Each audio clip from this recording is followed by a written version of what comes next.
সুপ্রভাত। আজ 2রা ফেব্রুয়ারি।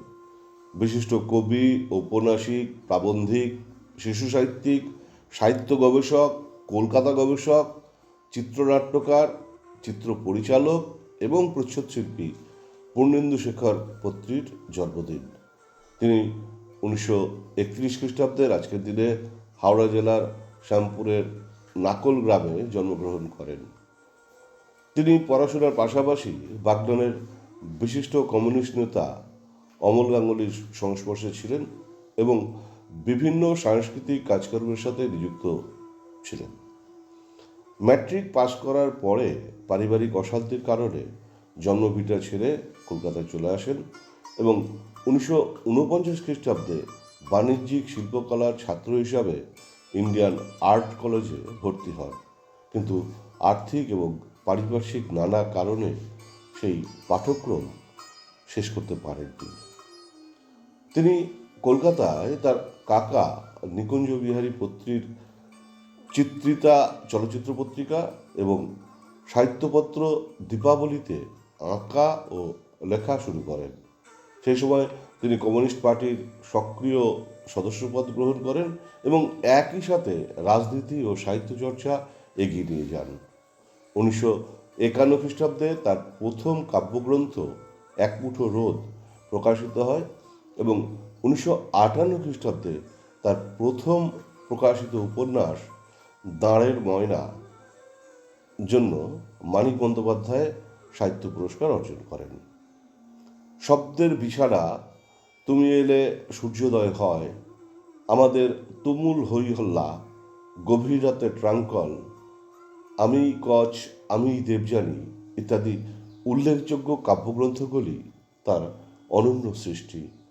তার কাব্য সম্পর্কে সাহিত্য গবেষক শিশির কুমার দাস মন্তব্য করেছেন, ছন্দের কৌশল, প্রতিমা গঠনের স্পষ্টতা এবং কথন ভঙ্গির ঘরোয়া চাল তার কবিতার প্রধান বৈশিষ্ট্য।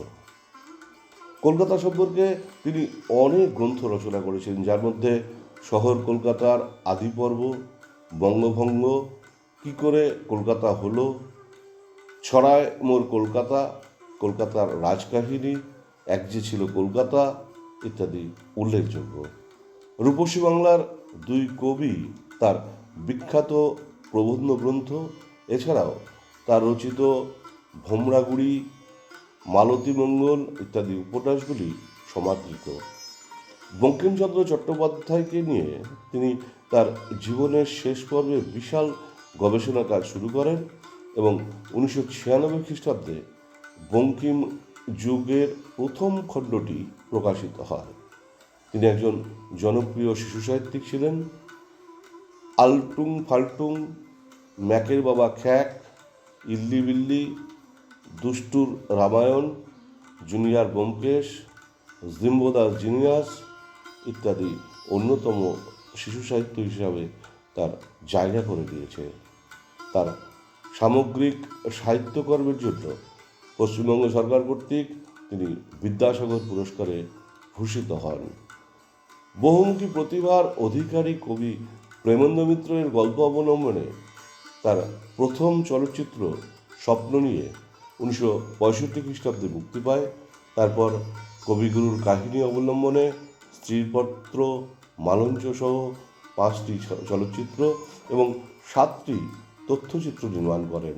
স্ত্রীপত্র চলচ্চিত্রটি 1972 খ্রিস্টাব্দে মুক্তি পায় এবং চলচ্চিত্রটির জন্য 1973 খ্রিস্টাব্দে 20তম জাতীয় চলচ্চিত্র পুরস্কারের শ্রেষ্ঠ বাংলা ভাষার পূর্ণ দৈর্ঘ্যের চলচ্চিত্রের জন্য রাষ্ট্রপতি কর্তৃক রৌপ্য পদক ও তাসখান চলচ্চিত্র উৎসবের শ্রেষ্ঠ চিত্র নির্মাতা ও শ্রেষ্ঠ পরিচালক পুরস্কার অর্জন করেন। 1974 খ্রিস্টাব্দে প্রখ্যাত লেখক সমরেশ বসুর কাহিনী অবলম্বনে ছেঁড়া তমসুক চলচ্চিত্রটি নির্মাণ করেন। ছেঁড়া তমসুকের জন্য একাধিক জাতীয় ও আন্তর্জাতিক পুরস্কার অর্জন করেন। সাহিত্য ও চিত্র পরিচালনা ছাড়াও তার অন্যতম প্রচ্ছদ শিল্পী হিসাবে তিনি পরিচিত এবং বাংলা সাহিত্যের শতাধিক ধ্রুপদী গ্রন্থের প্রচ্ছদ অঙ্কন করেন। তার অঙ্কিত প্রচ্ছদচিত্রগুলি গুণমানে ও সক্রিয় বৈশিষ্ট্যে বিশেষ স্বাতন্ত্র্যের দাবিদার। তিনি 1996 খ্রিস্টাব্দের 19শে মার্চ কলকাতায় শেষ নিঃশ্বাস ত্যাগ করেন। জন্মদিনে বাঙালি কবি, চলচ্চিত্র পরিচালক, প্রচ্ছদ শিল্পী পূর্ণেন্দু পত্রী ছদ্মনামে সমুদ্রগুপ্তকে শ্রদ্ধাঞ্জলি জানাই। প্রিয় কবির বিখ্যাত কবিতা সোনার মেডেলের মধ্য দিয়ে। বাবু মশাইরা, সেই গা গেরাম থেকে ধুলা মাটি ঘষতে ঘষতে আপনাদের কাছে এসেছি।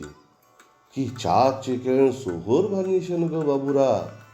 রোদ পড়লে, জোছনা লাগলে মনে হয় কাল কেউটের গা থেকে খসে পড়া রূপোর তৈরি একটা লম্বা কলস।